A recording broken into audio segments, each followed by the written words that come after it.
Bonjour les amis et bienvenue dans cette première leçon sur les croyances de l'humanité, partie 1. Dans cette première partie, on va essayer de parler des religions, c'est-à-dire les croyances qui ont peut-être le plus influencé nos sociétés, qui sont le plus répandues dans le monde. Pour parler de ça, nous avons la barre de tolérance, de patience de notre Snoopy élève, que nous allons essayer de compléter petit à petit sans en faire trop. Simple, court, je ne pourrais pas tout couvrir, bien sûr. J'aimerais commencer par un petit rappel historique, une petite évolution dans l'histoire des religions. Au début de l'humanité, les toutes premières croyances étaient animisme. Qu'est-ce que c'est? L'animisme, ce sont des croyances que tous les êtres vivants, de la plus petite des plantes à la plus haute des montagnes, sont habités par un esprit. Il y a quelque chose. L'être humain, dans ces cas-là, n'est pas une espèce à part. Il fait partie d'un tout. Et d'ailleurs, il pouvait craindre d'abattre un grand arbre, car il aurait pu revenir pour se venger. Il y a eu des évolutions. Des évolutions ensuite vers le polythéisme. Poly, plusieurs. Théisme, Dieu. Des panthéons de plusieurs dieux. Dans ces croyances, l'humain, cette fois-ci, a une place à part. Il est créé à l'image des dieux, souvent. Il a une relation particulière avec les dieux, parce qu'il peut prier pour les invoquer, faire des sacrifices, faire des cérémonies pour gagner une guerre, soigner des maladies, éviter une catastrophe. Dieu et homme ont une relation particulière. L'homme se place au-dessus des autres êtres vivants. Troisième évolution, c'est vers le monothéisme. Mono, un seul. Croyance en un seul Dieu. Là aussi, ça entraîne un changement. Ça entraîne une moins grande tolérance aux autres dieux, aux autres religions. Là où le polythéisme pouvait facilement accepter un dieu de plus dans son panthéon, comme les Romains qui vont aller récupérer Isis, le monothéisme ne peut pas. Le premier commandement des religions monothéismes, c'est « tu ne croiras qu'en un seul Dieu ». Voilà le monothéisme. Bon, ça c'est pour un petit rappel historique. On va pouvoir mettre un jeton. Voilà. Deuxième élément dont j'aimerais parler, c'est ce qu'on appelle les grandes caractéristiques des religions. Et on va commencer par les religions du livre. Les religions du livre, ce sont les religions qui ont un livre qui regroupe toutes les croyances, les façons de croire, ce qu'on doit faire, les devoirs, les interdits, l'histoire, le rappel de sa religion à l'intérieur de ce livre. Alors là, on en a plusieurs. Les grandes religions les plus répandues dans le monde sont dans ce cas-là. L'hindouisme avec les Védas, le judaïsme avec la Torah, le christianisme avec la Bible et l'islam avec le Coran. D'ailleurs, les deux livres les plus vendus dans le monde aujourd'hui sont la Bible et le Coran. Harry Potter arrive en troisième place. Ça n'a pas de rapport, n'est-ce pas? Allez. Un deuxième jeton. Maintenant, j'aimerais parler du dualisme.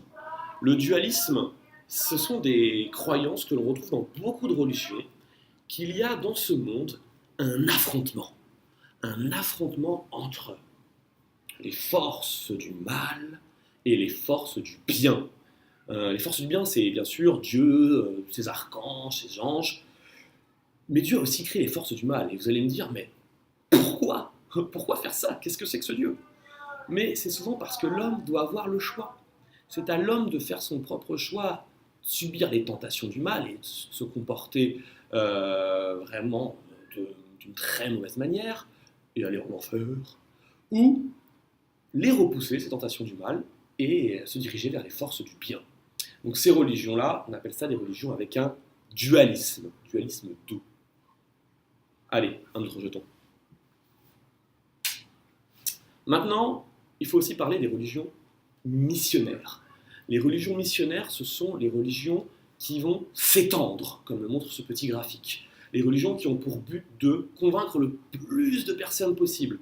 Les religions qui veulent même peut-être convaincre l'humanité entière du message de leurs prophètes, de leurs croyances. Les deux plus connus, c'est le christianisme et l'islam. Par exemple, dans le christianisme, un personnage central, aussi important que Jésus-Christ, il s'agit de Paul de Tarse. Paul de Tarse, un des apôtres, qui a après la mort de Jésus-Christ, fait des nombreux voyages à cheval, à pied, partout dans l'Empire romain de l'époque, Asie, Afrique, Europe. Dans ces voyages, il essayait de convaincre le plus de monde du message de Jésus-Christ. Il est mort sur la croix, ça serait pas mal que vous le sachiez, les gars.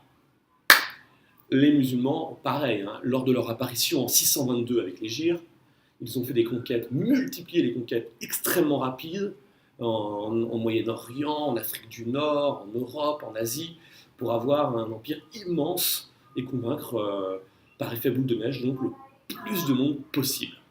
Ce sont ces deux religions des religions missionnaires.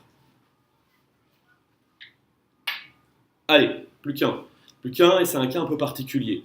Ce sont ce qu'on appelle les religions sans Dieu.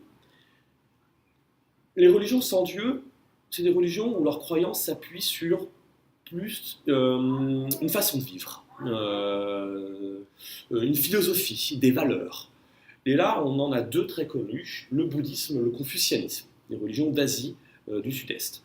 Le bouddhisme, né en Inde, faut revenir à l'histoire d'un prince vers moins 500, un prince dans les vallées himalayennes, nommé Siddhartha Gautama. Ce prince, il se pose beaucoup de questions. Et sa question numéro 1, c'est pourquoi les hommes ne sont pas heureux. Alors, les paysans qui souffrent de la faim, qui ont des catastrophes, ok. Mais les riches de son palais, qui ne manquent de rien, pourquoi? Alors, comme il n'arrive pas à trouver, il décide de tout quitter. Il s'en va. Il part parcourir le monde, méditer, discuter avec des gens, réfléchir. Et au bout d'un certain temps, il finit par comprendre. Il comprend que ce sont les désirs qui nous rendent malheureux. On est toujours en train de désirer plus que ce que l'on a. On est riche, on en veut plus. On est heureux, on désire de ne pas perdre ce bonheur et on craint la souffrance. Et à partir de là, il dit qu'il faut réussir par des pratiques de méditation à s'affranchir, à repousser le désir. Il réussit à le faire. Il réussit tellement qu'il prend le nom de Bouddha, dit l'éveillé. Et aujourd'hui, des millions de personnes dans le monde tentent de suivre sa voie. Voilà, c'est le dernier. Je vous libère, nous avons fini la première partie. Mais n'oubliez pas de vous rendre sur le site www.immersionhg.com. Il y a plein de choses pour vous.